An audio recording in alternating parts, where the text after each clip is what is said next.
तो hello everyone, welcome to Delta Academy. मेरा नाम है रंजन और आप देख रहे हैं यूनिवर्सिटी की पाठशाला। यूनिवर्सिटी की पाठशाला में आज का जो सेशन है ये कौन से टॉपिक पर डील करेगा आपको तुरंत से बता दूं, कंटेंट बता देता हूं और सीधे आपको टॉपिक पर लेकर के चलता हूं। तो आज का जो सेशन है वो डील करेगा सुपरपोजिशन थ्योरम पर। अभी तक इससे पहले आपने थेवेनिन्स और नॉर्टन्स थ्योरम जो है उसको कंप्लीट कर लिया होगा in the line of theorem. ठीक है, नहीं कंप्लीट किए तो पिछला वाला थ्योरम आपको ऊपर आई बटन पर मिल जाएगा। चलिए, और आज का कंटेंट क्या क्या रहेगा वो सारा कुछ आपको बता देता हूँ। तो भाई, सुपरपोजिशन थ्योरम में हम लोग आज की क्लास में क्या पढ़ेंगे? सबसे पहले तो सुपरपोजिशन थ्योरम के बेसिक्स जो है वो देखेंगे। देन उसके बाद सुपरपोजिशन थ्योरम का एप्लीकेशन अलग अलग सर्किट्स में, इसके बारे में डिटेल में आपको मस्त तरीके से मैं बताऊंगा। एंड देन लास्ट में हम लोग क्वेश्चन प्रैक्टिस करेंगे, यूनिवर्सिटी क्वेश्चन जो है वो भी साथ में देखेंगे। ठीक है, चलिए। तो अब सबसे पहले बात करते हैं सुपरपोजिशन थ्योरम की, इसके स्टेटमेंट की बात करते हैं। ठीक है, तो आपको पहले थ्योरेटिकल लैंग्वेज, बुक का लैंग्वेज जो है उसमें पहले बताऊं कि क्या होता है, किस तरीके से इसको समझा जाता है। फिर डिटेल में मैं अपने वर्ड्स में भी आपको चीज़ें बताऊंगा, है ना। देखिए, सुपरपोजिशन थ्योरम जो होता है, अभी तक आपने इससे पहले थेवेनिन्स पढ़ा, नॉर्टन्स पढ़ा, और उससे पहले भी लॉज में आपने केवीएल केसीएल सब पढ़ रखा है। ठीक, तो दिमाग में ये क्वेश्चन आ रहा होगा कि सर इतने सारे थ्योरम्स पढ़ते क्यों हैं इलेक्ट्रिकल में, है ना। काम तो एक दो थ्योरम से भी हो जाता, केवीएल केसीएल तो अकेले ही काफ़ी है। सर्किट के हर ब्रांच का वोल्टेज, करंट, पावर, सारी चीज़ें बता सकता है। तो फिर थ्योरम्स की ज़रूरत क्यों पड़ी? अच्छा, थ्योरम्स में भी चलो ठीक है, थेवेनिन्स और नॉर्टन्स का मैंने आपको बता दिया कि both are the network reduction theorems. तो दोनों का काम ये है कि वो नेटवर्क को रिड्यूस रिड्यूस करके आपके जो कॉम्प्लेक्सिटीज़ है नेटवर्क के, उसको कम करेगा और एक सिंप्लीफाइड फॉर्म में नेटवर्क को प्रेजेंट करेगा। तो चलिए, वो भी समझ में आ गया कि चलो केवीएल केसीएल ये नहीं कर सकते थे तो थेवेनिन नॉर्टन ने कर दिया। अब सुपरपोजिशन थ्योरम ऐसा क्या नया कर रहा है जो ना थेवेनिन नॉर्टन कर पाए, ना केवीएल केसीएल कर पाए? ठीक, समझते हैं ध्यान से। तो सुपरपोजिशन थ्योरम जो है ये बेसिकली सुपरपोजिशन का जो लॉ है उसके ऊपर बेस करता है। और ये थ्योरम जो है आपको बताता है कि कोई भी लीनियर, किसी भी प्रकार का, अगर आपके पास लीनियर टाइम इनवेरिएंट सिस्टम है, टाइम इनवेरिएंट नेटवर्क है, जिसमें एक से ज़्यादा सोर्स ऑफ एक्साइटेशन लगा हुआ है, ध्यान रखिएगा, more than one source of excitation has to be present, तभी सुपरपोजिशन थ्योरम अप्लाई कर सकते हैं। ठीक है, तो उस कंडीशन में जो रिस्पॉन्सेज होंगे, वोल्टेज या करंट, किसी भी ब्रांच के of the circuit having more than one independent sources, point को एकदम ध्यान रखिएगा, इंडिपेंडेंट सोर्स की बात कर रहा है, डिपेंडेंट वालों को मत काउंट करिएगा उसमें। ठीक है, तो independent sources will be equal to the algebraic sum of the responses caused by each independent source acting alone, where all the other active sources must have been replaced by their internal resistance। समझते हैं, चलो थोड़ा सा अपने language में समझते हैं इसको, है ना। इसको अपने तरीके से समझेंगे तो मजा आएगा। ये तो हो गई किताबी बात, ये तो बुक का लैंग्वेज है ना। अपने वर्ड्स में समझते हैं। तो इसको अगर मैं थोड़ा सा इलेबोरेट करूं तो ये सुपरपोजिशन थ्योरम जो है उसको कैसे हम लोग समझ सकते हैं? देखिए, सुपरपोजिशन थ्योरम के लिए क्या क्राइटेरिया नीडेड है वो तो आप समझ गए। ठीक है, अब थोड़ा सा और डिटेल में आपको मैं बता दूं।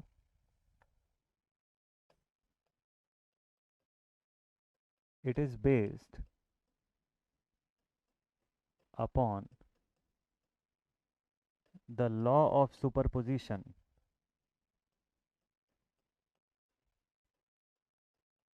It is based upon the law of superposition. आगे लिखेंगे, it states that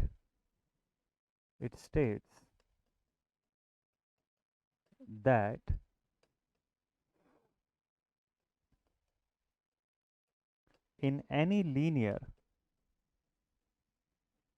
linear bilateral lumped, मैं सारे के सारे इसके जो लिमिटेशन से एक ही लाइन में लिखवा रहा हूं आपको, time invariant networks networks having more than one या having multiple independent active sources, active sources, the response, और रिस्पॉन्स में भी एकदम स्पेसिफिक रहना है हमको कि वोल्टेज और करंट, बस। इस बार रिस्पॉन्स में पावर वर्ड को मत ऐड करिएगा, कारण मैं आपको आखिरी में बताऊंगा, बट इसको समझ के ध्यान से, इसलिए मैं स्पेसिफिकली यही दो चीज़ आपको लिखवा रहा हूँ कि जब हम लिखेंगे द रिस्पॉन्स तो वोल्टेज और करंट की बात करेंगे हम लोग, ठीक, पावर की बात नहीं करेंगे यहाँ पे। तो लिखा हुआ है कि having the multiple independent active sources the response will be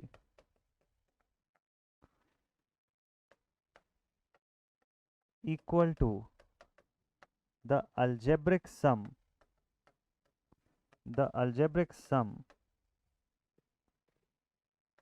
of individual responses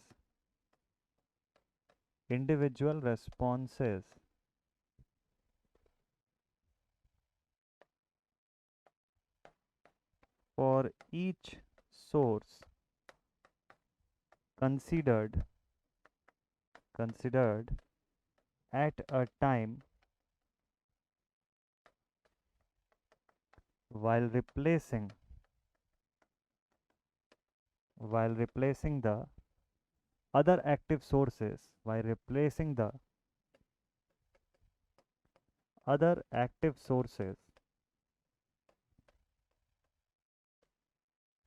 by their internal resistance। अब क्या हो गया ना, हम लोगों के पढ़ने का तरीका ये रहता है कि जब तक अपने हाथ से ना लिखें उस थ्योरी को, जब अगर फर्स्ट टाइम पढ़ रहे हैं तो जब तक नोट्स अपने हाथ से ना बनाए, अपने अकॉर्डिंग ना बनाए, तब तक चीज़ें उतने अच्छे से ग्रास्प करना मुश्किल रहता है कि हाँ, हमको अब लगता है कि हाँ अच्छे से समझ में आ गया, ठीक है। हालांकि अभी ये तो क्रैश कोर्स आप लोग देख रहे हैं, तो क्रैश कोर्स से पहले ही आप नोट्स बना चुके होंगे, तो शायद यहाँ पर आप नोट्स नहीं बना रहे होंगे, बट एटलीस्ट क्योंकि मुझे आपको ये नोट्स भेजना रहता है पीडीएफ के फॉर्म में, तो मुझे इसलिए बोर्ड पर लिखना जरूरी है, क्योंकि वहाँ स्लाइड में जो मैं आपको दिखाऊंगा वो भेज नहीं पाऊंगा यहाँ पे, है ना, वो कॉपी होके पीडीएफ बन के नहीं आएगा, उसको सेपरेटली पीडीएफ बनाना होता है, और यहाँ जो मैं लिखूंगा ये डायरेक्टली पीडीएफ बन के आप तक आ जाएगा, ठीक है। चलिए, और अपने वर्ड्स में लिखने की बात अलग है। अब इसको जरा जल्दी से समझते हैं। सुपरपोजिशन थ्योरम के बारे में आप एक चीज़ जानिएगा कि लीनियरिटी के फंडामेंटल के ऊपर काम करता है, ठीक। हालांकि आप अभी ए जेई के लिए नहीं पढ़ रहे हैं, अगर आप ए और जे एग्जाम या कॉम्पिटिटिव पेपर्स के लिए पढ़ रहे होते तो मैं यही थ्योरी थोड़ा अलग तरीके से आपको लिखाता, उसका मीनिंग ये निकलता, बट कुछ ऐसी चीज़ें उसमें मैं ऐड करता जो आपके एग्जाम में प्रीवियस ईयर क्वेश्चन में पूछे हुए हैं, सो दैट कि उस स्टेटमेंट से भी आपको क्वेश्चन का आंसर निकल के आता डायरेक्टली। तो खैर, मैं यहाँ पर शॉर्ट में आपको एक दो चीज़ें और बता देता हूँ। देखिए, जब भी सुपरपोजिशन थ्योरम की कोई बात करेगा ना, इसको शॉर्ट में एसपीटी हम लोग लिखते हैं, सुपरपोजिशन थ्योरम। सुपरपोजिशन थ्योरम किसके ऊपर बेस करता है? Based upon the fundamental of linearity, ठीक है, लीनियरिटी के फंडामेंटल पे काम करता है, या homogeneity.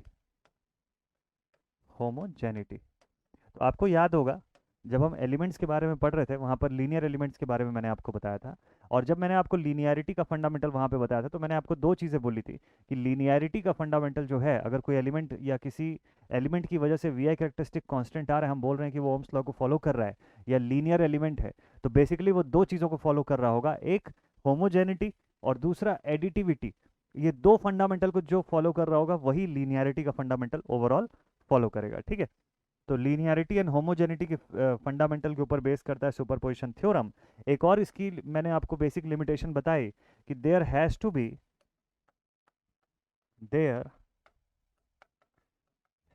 B more than one active independent source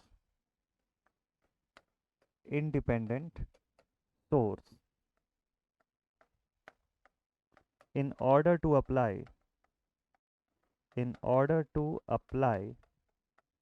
the superposition theorem, ठीक है ना। एक से ज्यादा एक्टिव इंडिपेंडेंट सोर्स होना जरूरी है, डिपेंडेंट सोर्स को तो मैं एक्टिव मानता ही नहीं हूं।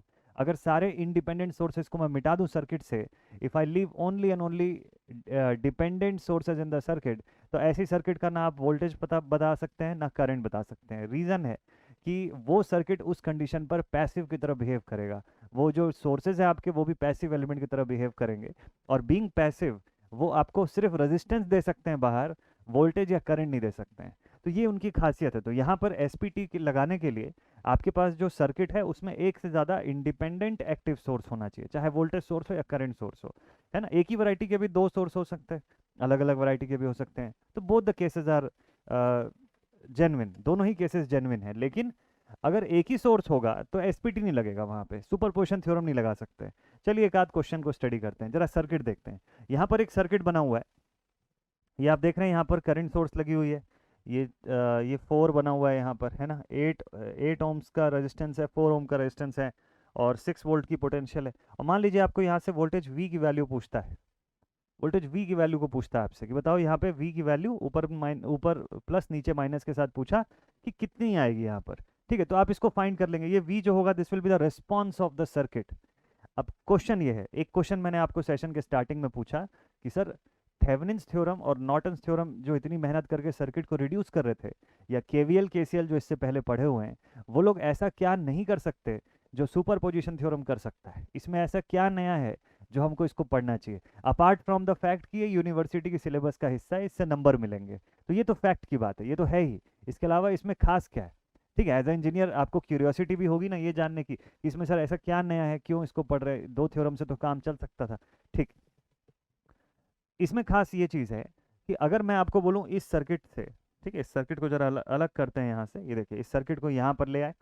अब देखिए इस सर्किट से मैं अगर आपको बोलता हूँ कि इसमें जरा मुझे बताइए कि यहाँ वोल्टेज वी डैश की वैल्यू कितनी है। एसपीटी अभी छोड़ दो, अभी तो आप पढ़े नहीं हो ना, कुछ भी कोई भी थ्योरम से, आप केवीएल से, केसीएल से, ये थेवेनिन्स नॉर्टन्स किसी से भी आप बताइए, बता सकते हैं, बिल्कुल बता सकते हैं। ठीक है, आप कुछ कैलकुलेशन करेंगे, सपोज कर लीजिए यहाँ पे ऐसे मैश एनालिसिस आप कर लेंगे, है ना। यहाँ बोलेंगे -3 एम्पियर, यहाँ बोलेंगे जो भी इसका मैश करंट आएगा वो, इन दोनों के हेल्प से आप रिजल्टेंट करंट निकालेंगे, दैट करंट मल्टीप्लाइड विथ 4, उससे आप बता देंगे कि इतना वोल्टेज आ रहा है। ठीक है, समझ गया मैं आपकी बात।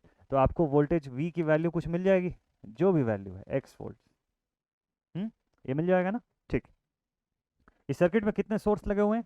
2 सोर्स लगे हुए हैं, एक करंट सोर्स है 3 एम्पियर का, एक 6 वोल्ट का वोल्टेज सोर्स है। अब मैं आपको पूछता हूँ कि ये जो x वोल्ट्स का वोल्टेज मिला आपको, ये x कुछ भी हो सकता है, 10 20 30 40 50, anything, it can be anything. ठीक है, तो ये जो भी वैल्यू आया, मान लो ये 20 वोल्ट का आया, तो जरा मुझे बताइएगा कि ये 20 वोल्ट में इस 3 एम्पियर की करंट सोर्स का कितना हाथ है, या इस 20 वोल्ट में ये 6 वोल्ट के सोर्स का कितना हाथ है। मतलब इस 6 वोल्ट के सोर्स से कितना कंट्रीब्यूशन यहाँ पे हुआ वोल्टेज के मामले में, या इस 3 एम्पियर की सोर्स से कितना वोल्टेज का कंट्रीब्यूशन हुआ आउट ऑफ दिस 20। क्या ये बात केवीएल बता सकता है आपको, या केसीएल बता सकता है, या थेवेनिन नॉर्टन बता सकते हैं? क्या नहीं बता सकते हैं आपको, बिल्कुल श्योर। जितने भी थ्योरम्स मैं आपको बताऊंगा सारे के सारे थ्योरम्स यूनिक हैं, हर एक थ्योरम के अंदर कुछ ऐसी चीज़ है जो पुराने वाले थ्योरम्स के अंदर लैक कर रही थी। इसी वजह से आपको ये सारे थ्योरम्स को पढ़ना होता है कि अलग अलग वैरायटी की चीज़ों को आप एक साथ डील कर सको, उसके लिए आपके हथियार हैं, आपके टूल्स हैं, इसलिए आपको ये सारे टूल्स आपके पास होने चाहिए। ठीक है, कि जैसे अब सपोज कर लो कि अब नट खोलने जाना है, स्क्रू ड्राइवर रखे हो जेब में, तो क्या उससे नट खोल लोगे? क्या नहीं खोलोगे ना। तो आपको उसको खोलने के लिए जो रेंच है उसकी ज़रूरत पड़ेगी, वो भी लेकर के जाना पड़ेगा, वो भी आपका एक टूल है। ठीक, चलिए ठीक है। तो अब हम लोग इस पॉइंट पर आते हैं। तो सुपरपोजिशन थ्योरम की खास बात यह है कि वो आपको केवल रिस्पॉन्स नहीं बता रहा है, वो आपको ये भी बता रहा है कि कौन से सोर्स की वजह से कितना रिस्पॉन्स में हिस्सा आ रहा है, वो भी बताएगा। तो सुपरपोजिशन थ्योरम ये बोलता है कि अगर कोई भी linear bilateral lumped electrical network है जिसमें एक से ज़्यादा सोर्स लगे हुए हैं इंडिपेंडेंट वाले, तो उस कंडीशन में सर्किट की कोई भी रिस्पॉन्स किसी भी ब्रांच पे अगर पूछा जाए तो हम उस रिस्पॉन्स को कैसे बताएंगे? We will find the response as the algebraic sum of the responses या individual responses considering one source at a time। मतलब एक algebraic sum बनाएंगे हम लोग, जिसमें बोलेंगे कि एक सोर्स की वजह से वो रिस्पॉन्स कितना आया पहले वो निकाल लो, फिर दूसरे सोर्स की वजह से वो रिस्पॉन्स कितना आया वो निकाल लो, और दोनों रिस्पॉन्सेस का algebraic sum कर दो तो टोटल रिस्पॉन्स निकल के आ जाएगा, जो फाइनल रिस्पॉन्स होगा उस सर्किट का, वही हमारा आंसर होगा। ठीक है, अब इसमें एक दूसरा पॉइंट मैंने आपको बताया, वो पॉइंट भी क्लियर कर दूं जल्दी से। यहाँ तक का पॉइंट क्लियर। एक और पॉइंट मैंने आपको बोला कि देखिए पावर मत कैलकुलेट कर लीजिएगा यहाँ से, कभी क्वेश्चन में अगर लिख दिया find the value of P dash, तो बच्चे कैलकुलेट भी कर लेते हैं, आंसर भी ले आते हैं, कुछ ना कुछ आंसर भी आ जाएगा, बट वो आंसर जो है वो जेन्युइन नहीं रहेगा। कारण कि सुपरपोजिशन थ्योरम कभी भी पावर कैलकुलेशन के लिए एप्लीकेबल नहीं होता है। इस पॉइंट को कहीं पे लिख लीजिएगा कॉपी में, बड़ा इंपॉर्टेंट पॉइंट है यार। इस पॉइंट को कहीं लिखवा देता हूं मैं आपको, कॉपी में लिख लीजिएगा इस पॉइंट को कि superposition theorem, superposition theorem is not applicable for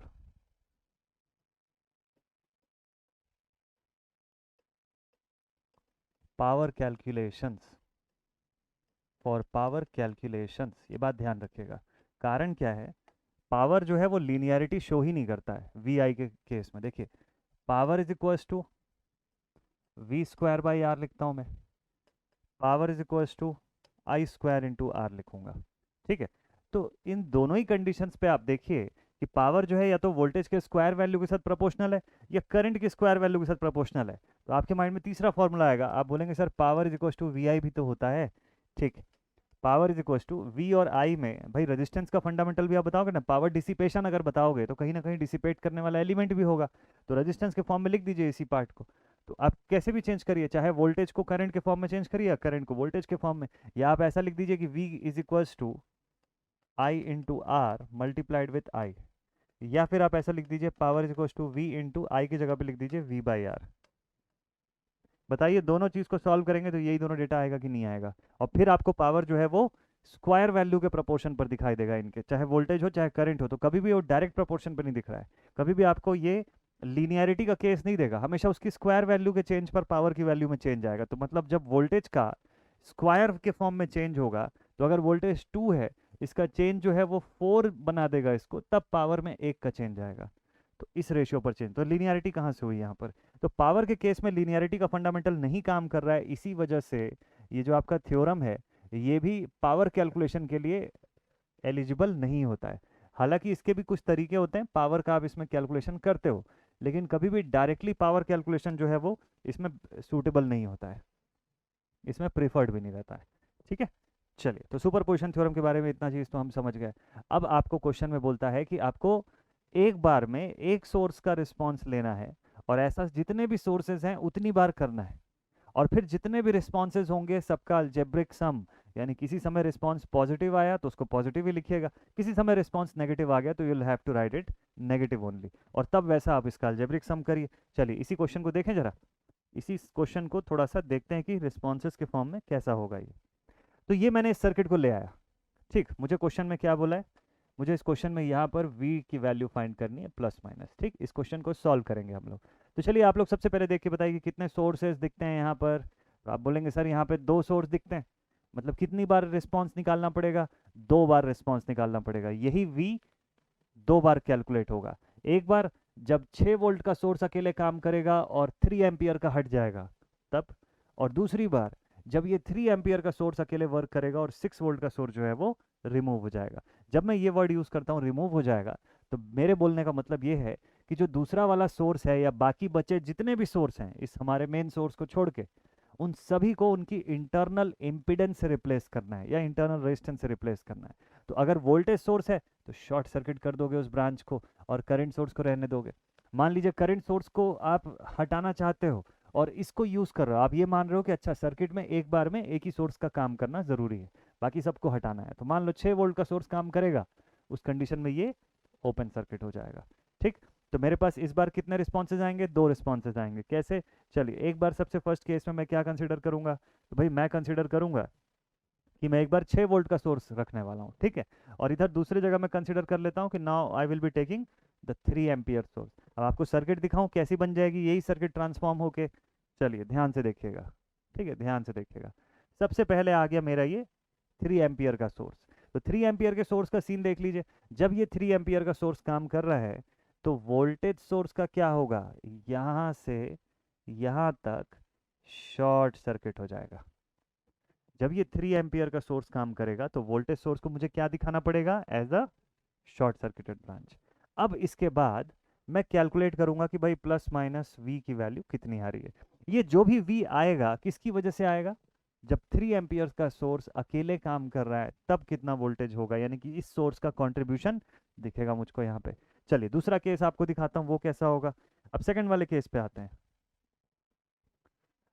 तो भाई सेकंड वाले केस की सर्किट को यहाँ से ला के यहाँ लाते हैं। हाँ जी, ये आ गई सर्किट हमारी यहाँ। क्या हुआ, अब इसमें देखिए करंट सोर्स था, हट गया। We are taking the 6 volt source, यानी हम लोग ये मान के चल रहे हैं कि only and only this 6 volt source is active. बाकी का क्या हुआ, बाकी के सोर्स को बंद कर दिया, डीएक्टिवेट कर दिया। मतलब करंट सोर्स है तो ओपन कर दिया, अगर वोल्टेज होती शॉर्ट कर देता मैं। अब यहाँ पर जो सर्किट बची उसके लिए फिर से एक बार वी निकालूंगा मैं। तो मतलब ये जो रिस्पॉन्स था मेरा वोल्टेज के फॉर्म में, ये 2 बार कैलकुलेट किया मैंने। क्यों, क्योंकि 2 सोर्स थे। अगर 3 सोर्स होते तो ऐसा एक तीसरा सर्किट और बनाना पड़ता मुझे। ठीक है, तो तीसरे सोर्स को कंसिडर करता और बाकी दोनों को मैं उनके इंटरनल रेजिस्टेंस से रिप्लेस करता। अब ये दोनों कंडीशंस के लिए आपको वोल्टेज फाइंड करना है। जो क्वेश्चन में पूछा है, जो मेजर रिस्पॉन्स पूछा है, वो दोनों के लिए फाइंड करिए। आखिरी में दोनों रिस्पॉन्सेस का अलजेब्रिक सम करिए और ये लिखिए कि हाँ भाई, ये जो आखिरी कंडीशन है इसमें मैं ये मानता हूँ कि अब सारे के सारे sources are active at the same time. तब फाइनल रिस्पॉन्स सर्किट का कितना है। चलिए सॉल्व करते हैं। अब जब सॉल्व करेंगे तो और अच्छे से आपको क्लियर हो जाएगा। ठीक है, चलिए इसको लेकर के आ गए हम लोग यहाँ बोर्ड पर। इसको यहाँ पर मैं पेस्ट कर देता हूँ और शुरू करते हैं इसको सॉल्व करना। चलिए, तो इतनी कंडीशंस है अपने पास। अब इसको जरा स्टार्ट करें इसका सोल्यूशन। तो भाई देखिए, सबसे फर्स्ट थिंग लिखते हैं टेकिंग द 6 वोल्ट सोर्स। कहीं से भी आप शुरू कर सकते हैं, जरूरी नहीं कि आप यहीं शुरू करें। आप बोल सकते हैं टेकिंग द 3 एम्पियर सोर्स, आपकी चॉइस है। तो टेकिंग द 6 वोल्ट सोर्स, अब मुझे यहाँ से V की वैल्यू बतानी है। अब बताइए V कैसे बताऊंगा। 6 वोल्ट के सोर्स का अगर मैं यूज़ करूँ तो सिंपल से VDR पढ़ चुके हो ना आप यहाँ VDR लगा दीजिए, देखिए आपको आंसर मिल जाएगा। तो we can say by VDR, voltage division rule, V is equals to total applied voltage multiplied with the branch जिसकी वोल्टेज पूछा है, divided by sum of both. 8 और 4 12, दिस इज 2, 2 1 जा 2 2 जा 4। तो V की वैल्यू आ गई 2 वोल्ट। ध्यान रखिएगा ये V किसके लिए आया, जब पहला सोर्स हमारा काम कर रहा है तब। तो इसके नीचे हम लिखेंगे दिस इज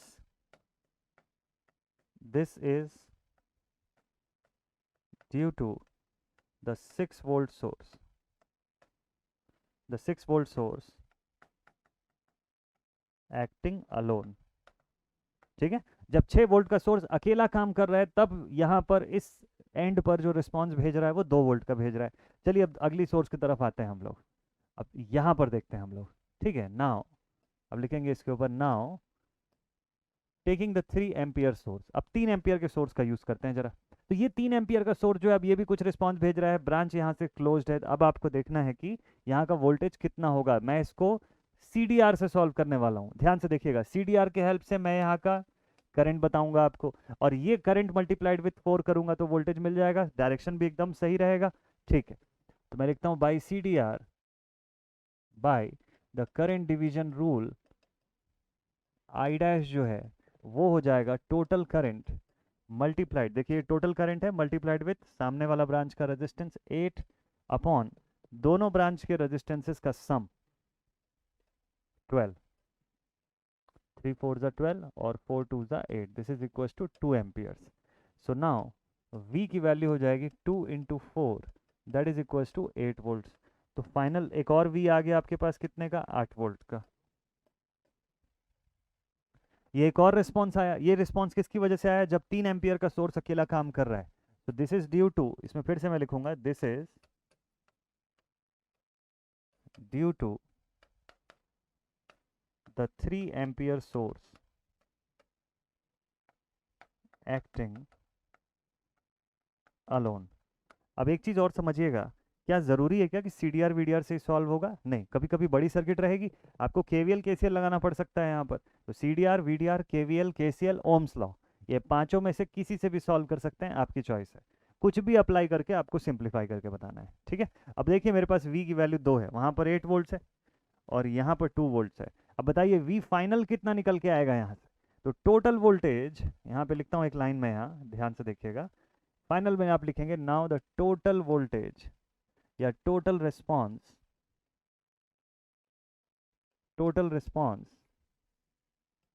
व्हेन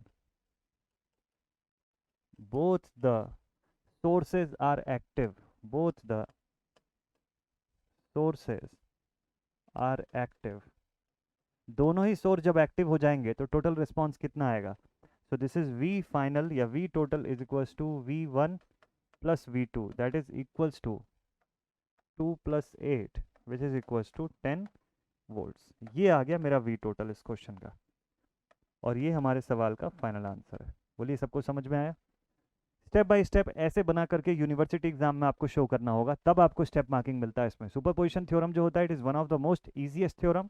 शर्त ये है कि आपको स्टेप बाय स्टेप पूरा सॉल्व करने का रूल पता होना चाहिए। अगर आप सेमेस्टर के एग्जामिनेशन के लिए बैठ रहे हैं, तो अगर आप कॉम्पिटिटिव के लिए बैठ रहे हैं तो कोई बिल्कुल टेंशन की बात नहीं है, लेकिन सेमेस्टर्स का एग्जामिनेशन दिलाने बैठ रहे हैं तो आपको ये पूरा प्रोसेस जो है उसको फॉलो करना पड़ता है, तब जाके एक लॉजिकल सा सोल्यूशन बनता है, एक प्रॉपर सोल्यूशन बनता है जिसमें 7 to 10 मार्क्स 15 मार्क्स आपको गेन होता है। उसमें कितने मार्क्स में क्वेश्चन आता है, तो मैंने पहले ही आपको बताया कि थ्योरम्स के क्वेश्चन जो हैं वो मान के चलिए कि अगर न्यूमेरिकल सॉल्विंग वाला क्वेश्चन पूछा अलॉन्ग विद सम थ्योरी और एनीथिंग, तो आपको 7 मार्क्स से लेके 15 मार्क्स के बीच का वेटेज दिखेगा किसी एक थ्योरम के अंदर।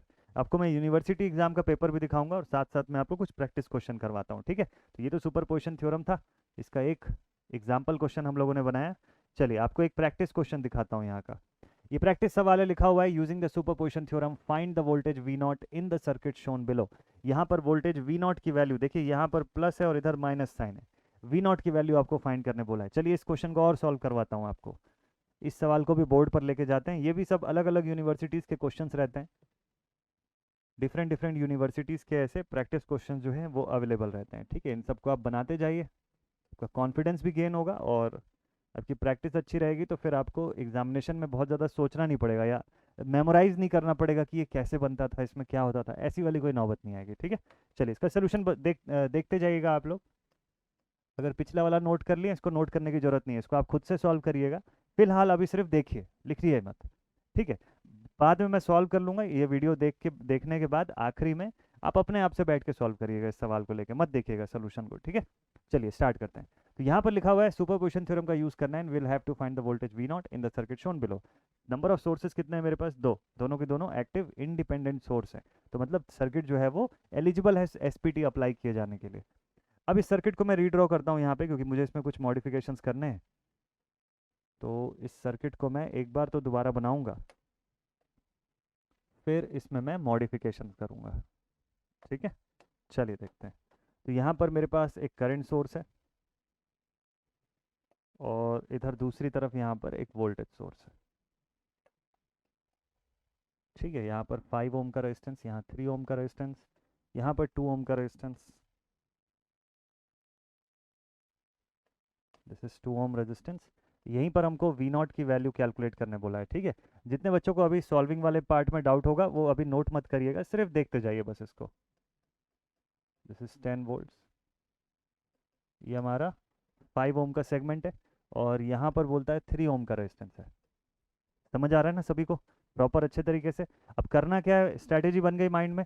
आपके पास दो सोर्स हैं, अब आपको एक बार में एक एक्टिव सोर्स को यूज करना है और दूसरे वाले को बंद करना है। बंद करना है मतलब उसकी इंटरनल रेजिस्टेंस से आपको रिप्लेस करना है, ठीक है? तो यहाँ पर मैं लिखने जा रहा हूँ टेकिंग, बोलिए कौन सा सोर्स लें? टेकिंग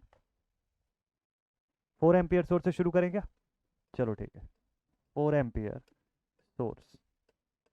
अब जब मैं लिखूंगा 4 एम्पियर सोर्स, तो बाकी सोर्सेज का क्या करना चाहिए मुझको? भाई बाकी की तो कोई ज़रूरत ही नहीं है, बाकी सोर्सेज की तो कोई नीड ही नहीं है ना, तो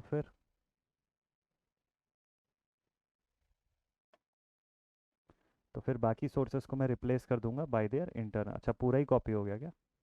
अच्छा अच्छा अच्छा,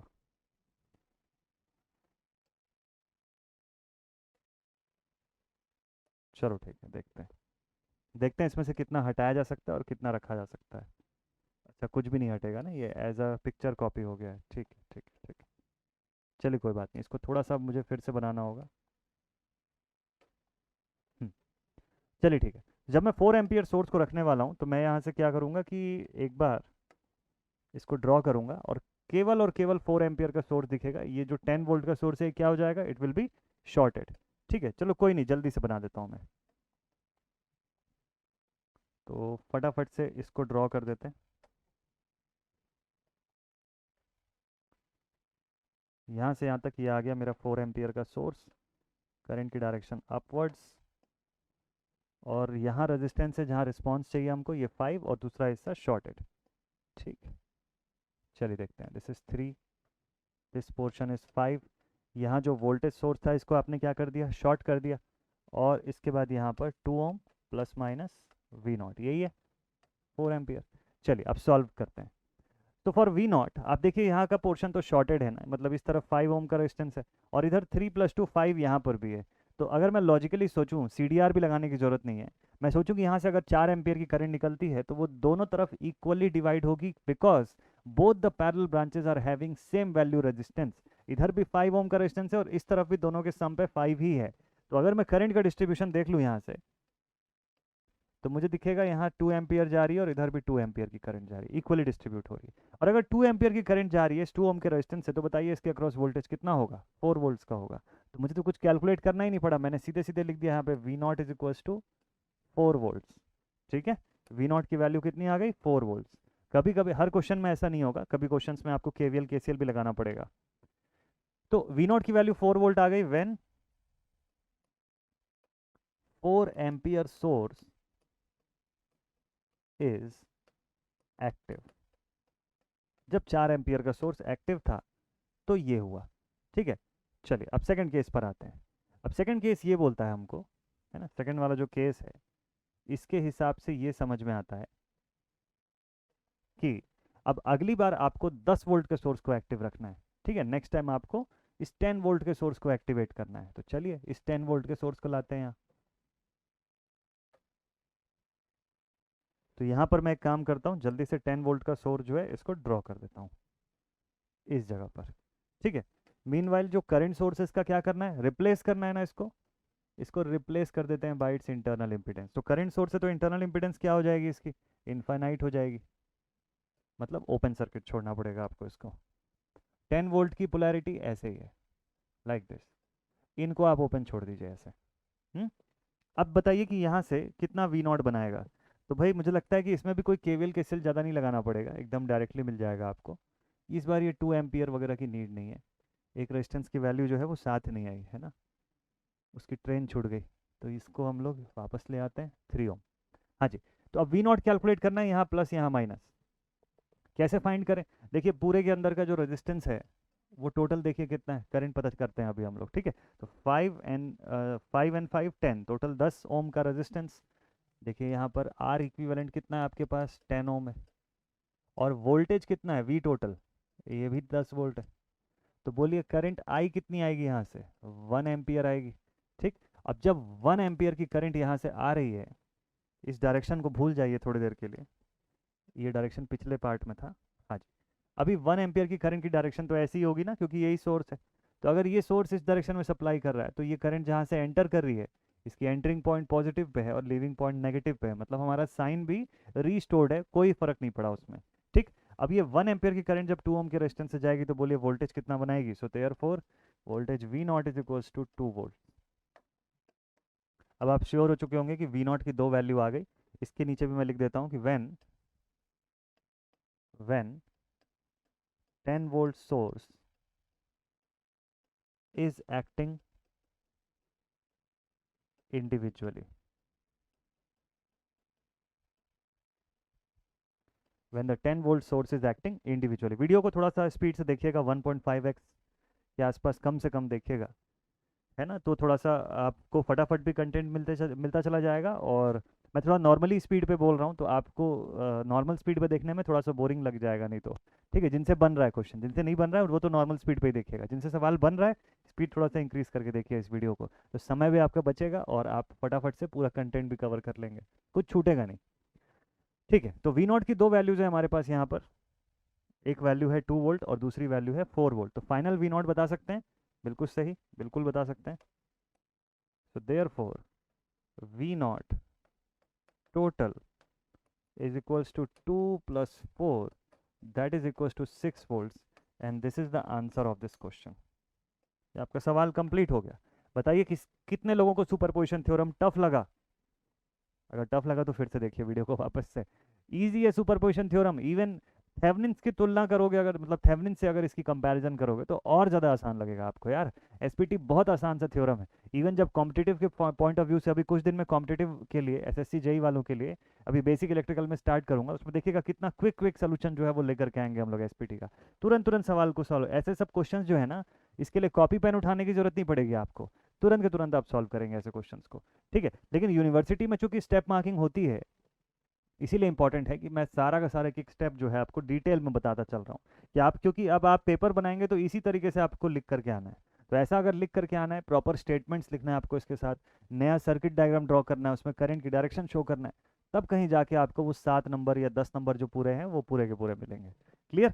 चलिए नेक्स्ट क्वेश्चन पर लेकर के चलते हैं आपको। तो ये तो हो गया प्रैक्टिस क्वेश्चन का एक पार्ट। और देखें, अब यूनिवर्सिटी क्वेश्चन आपको दिखाते हैं। ये किसी स्टूडेंट का भेजा हुआ यूनिवर्सिटी क्वेश्चन का पेपर है। इसमें देखते हैं, देखिए यहाँ पर एक क्वेश्चन दिया हुआ है। देखिए इस तरीके से क्वेश्चन जो है वो पेपर में पूछ सकता है आपको। क्या क्वेश्चन दिया हुआ है समझते हैं। क्वेश्चन में लिखा हुआ है यहाँ पर, क्वेश्चन नंबर 3 पर देखिएगा, लिखा हुआ है state and explain the superposition theorem. कर लेंगे एक्सप्लेन, स्टेट करना है, एक्सप्लेन करना है क्या होता है, क्या करता है, लीनियर सर्किट्स पे कैसे एप्लीकेबल है, पावर का कैलकुलेशन क्यों नहीं करते हैं इससे, एक से ज़्यादा एक्टिव सोर्स ही क्यों चाहिए, इंडिपेंडेंट सोर्स ही क्यों चाहिए, डिपेंडेंट से क्यों, क्या दिक्कत है इसको। दूसरा यहाँ पर एक क्वेश्चन बना हुआ है, using the superposition theorem determine current in all the resistance of the network. SPT का यूज़ करिए। देखिए यहाँ पर इसको मैं कट करके अलग करके निकालता हूँ। देखिए सुपरपोजिशन थ्योरम का आपको यूज़ करना है और आपको करंट फाइंड करना है सभी ब्रांचेस का। ठीक, देखिए इस क्वेश्चन को मैं आपके पीडीएफ में ऐड कर दे रहा हूँ, सो दैट कि आप जब भी सॉल्व करने बैठे आपको पता रहेगी क्या फाइंड करना है, किस में फाइंड करना है। ठीक है, देखिए क्वेश्चन में लिखा हुआ है find current in all branches using SPT. वैसे ब्रांचेस की जगह रेजिस्टेंस बोला है वो, तो काम आपका इजी था, मैंने थोड़ा सा काम बढ़ा दिया कि मैंने रेजिस्टेंस ना बोल के ऑल ब्रांचेस बोल दिया, तो आपको सारे ब्रांच से करंट बताना पड़ेगा। ठीक है, हालांकि एक आध का तो नोन है। तो यहाँ पर देखिए 2 एम्पियर की सोर्स है, ऊपर की तरफ करंट भेज रही है, और यहाँ पर हमारे पास 10 वोल्ट का सोर्स है। ये विजिबल है ना सभी को? हाँ यहाँ पर तो दिख रहा है मुझे। ठीक, यहाँ पर तो विजिबल दिख रहा है। ठीक है, तो यहाँ पर रेजिस्टेंसेज है, यहाँ पर 10 ओम की रेजिस्टेंस है। ठीक है, 5 ओम्स का रेजिस्टेंस यहाँ, 5 ओम का रेजिस्टेंस यहाँ। मैं वैल्यू एक बार क्लियर कर देता हूँ आपको। ये 5 ओम का रेजिस्टेंस है, this is also 5 ohm resistance, and this one is a 10 ohm resistance. ठीक, यहाँ पर एक वोल्टेज सोर्स है, बैटरी लगी हुई है। ठीक है, ये पूरा सर्किट है। इसको सिंप्लीफाई करके देखिएगा, आपसे बन जाना चाहिए। एट अ टाइम आपको एक ही सोर्स का इस्तेमाल करना है, बाकी सारे के सारे एक्टिव सोर्सेज जो हैं वो डीएक्टिवेटेड रहने चाहिए। ठीक, तो वैसा करके आप बनाएंगे तो एक बार में जब आप 2 एम्पियर का सोर्स यूज़ करेंगे तो यहाँ वोल्टेज सोर्स शॉर्ट सर्किट हो जाएगा। इसके शॉर्ट होने से 10 वाला पोर्शन जो है वो भी डेड कंसिडर होगा। ठीक है, तो मतलब यहाँ से 5 पैरेलल टू 5 आपको दिखेगी, और आपको क्वेश्चन में क्या फाइंड करने को बोला हुआ है? करंट फाइंड करने को बोला हुआ है। ठीक, तो आप बता दीजिएगा कि दोनों के अक्रॉस कितनी करंट है। 2 था तो 1 और 1 एम्पियर की करंट दोनों के अंदर जाएगी। तो ये फर्स्ट केस। फिर सेकंड केस में आप क्या करेंगे? 10 वोल्ट का सोर्स यूज़ करेंगे और 2 को ओपन सर्किट कर देंगे। तो यहाँ भी 10 है, यहाँ भी 10 है, और वोल्टेज सब के अक्रॉस सेम है, यानी कि हर जगह वोल्टेज 10 का है। तो इसका मतलब इधर भी 1 एम्पियर की करंट जाएगी और इस ब्रांच में भी 1 एम्पियर की करंट जाएगी। सो इन बोथ द केसेस दोनों ही सोर्सेज के लिए 1-1 एम्पियर की करंट जा रही है। तो जब हर ब्रांच का इंडिविजुअल करंट का सम निकालेंगे तो 2 एम्पियर्स आ जाएगा हर ब्रांच में। हो गया क्वेश्चन कंप्लीट, आंसर आ गया। कॉपी पेन उठाने की नीड नहीं पड़ी आपको। खैर आप इसको बना लीजिएगा। ठीक है, आंसर मैंने आपको बता दिया है, इसको सॉल्व करके बनाइएगा। और देखते हैं कौन सी यूनिवर्सिटी का क्वेश्चन है हमारे पास। चलिए आईटी डीएवीवी का क्वेश्चन यहाँ पर दिखाई दे रहा है मुझको। इसमें क्वेश्चन नंबर 4 दिख रहा है ना, फोर्थ क्वेश्चन ये वाला। Using the superposition theorem find V A B. V A B, देखिए यहाँ पर ए पॉइंट है और यहाँ पर बी पॉइंट है। इन्हीं दो पॉइंट्स के बीच का पोटेंशियल जो है वो आपको पूछा है। नंबर ऑफ सोर्स कितने हैं? 2 सोर्स है, एक 12 वोल्ट का सोर्स है यहाँ पर और दूसरा 2 मिली एम्पियर का सोर्स है। ठीक है, पोलैरिटी में बना देता हूँ ताकि आप जब सॉल्व करें तो आपको दिक्कत ना आ जाए। प्लस माइनस यहाँ पर शोन है इसमें। ठीक है, सारे के सारे रेजिस्टेंस जो है वो के में है। तो इसको डाउनलोड कर लीजिएगा, इसको जूम करके आप देखेंगे या स्क्रीनशॉट ले लीजिएगा, इसको जूम करके देखेंगे तो आपको पूरा का पूरा डेटा मिल जाएगा। ठीक है, फिर भी अगर डेटा ना मिले तो मुझे बताइएगा। तो इसको सॉल्व करके देखिए, 5 मार्क्स में दिया हुआ ये वाला सवाल इस यूनिवर्सिटी के अंदर। ठीक है, टोटल मार्क्स वैसे 20 दिया हुआ है। अच्छा, क्यों 20 है? क्योंकि टेस्ट टेस्ट का है ये। मुझे लगता है कि ये जो जो अपना जो रेगुलर जो टेस्ट होता है, मिड सेम वगैरह जो होता है, उसका पेपर होगा, तभी कम नंबर है। अदरवाइज थ्योरम का क्वेश्चन का मार्क्स ज़्यादा ही रहता है। अच्छा, थैंक यू भी आ गया, चलिए कोई बात नहीं फिर तो आप ये क्वेश्चंस प्रैक्टिस करिए। साथ ही साथ प्रैक्टिस क्वेश्चंस की पीडीएफ भी आपको मैं ग्रुप पर भेज दूंगा, तो उस पीडीएफ से भी आप ज़्यादा से ज़्यादा नंबर ऑफ क्वेश्चंस को बनाइए। कॉन्फिडेंस आपका एकदम बेस्ट लेवल पे हो जाएगा। अगली क्लास में मिलेंगे तो नया थ्योरम लेकर के आऊँगा आपके लिए। और हाँ, जल्दी ही एक और चीज़ आपको बता दूं कि जल्दी ही आपके लिए लाइव क्लास में रिवीजन होने वाला है इस चैप्टर का। तो रेडी रहिएगा, प्रिपरेशन करते रहिए। लाइव क्लास में मैं आपको क्वेश्चंस देने वाला हूँ, आपको सॉल्व करना होगा लाइव में ही, और हम लोग मस्त तरीके से डिस्कस करेंगे और देखेंगे कि कितने क्वेश्चन सही बने और कितने क्वेश्चंस गलत। तो लाइव क्लासेस आपके लिए अब होनी शुरू हो जाएंगी। मैंने बोला ही था कि 5 दिसंबर के बाद अब लाइव क्लासेस मिलेंगी आपको। तो यस, ग्रेजुअली अब लाइव क्लासेस भी होंगी, जिसमें जितना कुछ आपने पढ़ा होगा उसके ऊपर बेस्ड क्वेश्चंस का जो लाइव सेशन रहेगा बेसिकली वो रहेगा। ठीक है, तो पढ़ने वाला पार्ट अब रिकॉर्डेड वीडियो से जल्दी जल्दी कंप्लीट करते जाइए, क्वेश्चंस मेरे साथ लाइव बनाइएगा तो और मज़ा आएगा। तो आज का सेशन अब यहीं पर एंड अप करता हूँ। नेक्स्ट वीडियो में मिलेंगे न्यू थ्योरम के साथ, और प्रीवियस वाले जितने हैं उनको भी स्टडी करते रहिए। प्लेलिस्ट यहाँ पर आपको दिख जाएगी, उस प्लेलिस्ट को फॉलो कर लीजिए और पढ़ाई अपनी बेस्ट लेवल पर ले आइए। मिलते हैं आप सभी से नेक्स्ट वीडियो में। Till then take care all my dear students, and thank you so much for attending this session. Stay connected. जय हिंद।